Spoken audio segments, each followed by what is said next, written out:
Movie review then. This is Sherrybaby. It was released in 2006, directed by Laurie Collyer, who's also responsible for the writing. It's produced by Mark Tuttletorp and Lemore Sivan, getting it right. And the music by Jack Livesey. So, what do we have here? In the looking at the cast, the lead role is played by Maggie Gyllenhaal. She plays Sherry Swanson. Brad William Henker plays her brother, Bobby Swanson. And Bridget Barkin plays Lynette Swanson, Bobby's wife. Sam Bottoms plays Bob Swanson, Sr. He's the father. And Kate Burton is Marcia Swanson, the mother. Then we have Giancarlo Esposito is the parole officer, Fernandez. That's Sherry's parole officer. And Rio Hackford plays Andy Kelly. I'm trying to look for the name of the child, and I can't catch it. But anyway, let's get on. This movie wasn't that well received, although Maggie Gyllenhaal did get a nomination for Best Actress at the Golden Globes, but completely overlooked by the Oscars. Surprise, surprise. So we've got a simple tale of one woman's attempt to reconnect with her young 8-year-old daughter after a spell locked up. The movie is elevated by an awesome performance by Gylenhaul in the lead role of Sherry. Gyllenhaal's acting is so visceral that you, as a viewer, will walk with the character through the events that transpire. The movie opens with Sherry released from prison. She's on parole, and it dictates she lives at a halfway house, which is a life of restrictions and compromises. Sherry struggles with these. Her daughter, Alexis, played by Ryan Simpkins, is her life, but she lives with Sherry's brother, Bobby, and sister-in-law, Lynette. Problems with her parole officer come about fairly early on, and her relationship with her daughter is also strained. The sister-in-law creates obstacles for Sherry in re-establishing a relationship with her daughter. A good example of this is the issue about her daughter calling her mummy. The sister-in-law wants her to describe the mother as in her first name as Sherry. Additionally, getting a job is not without its problems, due mainly to prejudice about being an ex-con. And then there are the drugs, the addiction habit that led to her imprisonment, and trying to stay clean in adverse, stressful circumstances. Gylenhaal makes Sherry her calling card as an actress, and she's in the zone and completely believable. Notes whilst watching it for the second time.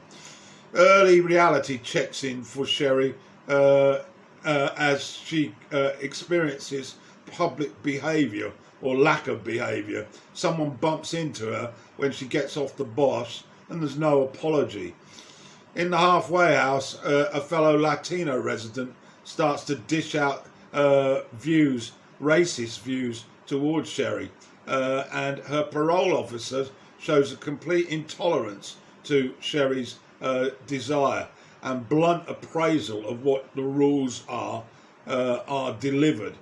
An emotional reunion with the daughter is both tense and touching, and the future issues with the sister-in-law are immediately seen. Sherry is blunt with the kid about her prison stay, and Lynette, the sister-in-law, is very uncomfortable with this. The job is shown as a huge hurdle for Sherry, ex-con drug addict, and she resorts to having to carry out a sexual act with the job centre manager to get her on her side and to help her sift through the applications and get to the top of the list. We also see her in a group setting, group work, condition of parole, and it's so-called treatment for addiction. The platonic friendship with the character Dean, played by Trejo, is introduced, and it's integral later on when Sherry is close to an emotional breaking point. Doesn't avoid the high probability of violation of parole as Sherry escapes to her brother to see the kid. The probation officer gives Sherry the riot act after parole breach, but he has an opening working with kids, and the job centre manager clearly happy to reward Sherry's free sexual services. And we then see the kid's birthday party, the daughter at the grandparents, and it's a pivotal moment in the film. Sherry arrives late after being given false information as to where it would take place, and then half of the event is virtually over with, although her present giving takes centre stage. But there's a bad vibe around with the sister-in-law. Sherry eventually breaks down in tears, and her vulnerability is shown clearly, and her father then takes the opportunity to bring about a casual, inappropriate wandering hand, which Sherry brushes off quickly and removes herself. However, the message there is all too clear. Their relationship when she was a child, and we learn more about that through that act. We need to know about Sherry's upbringing in that abusive household, and that really does help. If you aren't aware of how vulnerability and drug taking are often two sides of the same coin, you witness it sharply with Sherry's escape from reality that follows this incident with her father.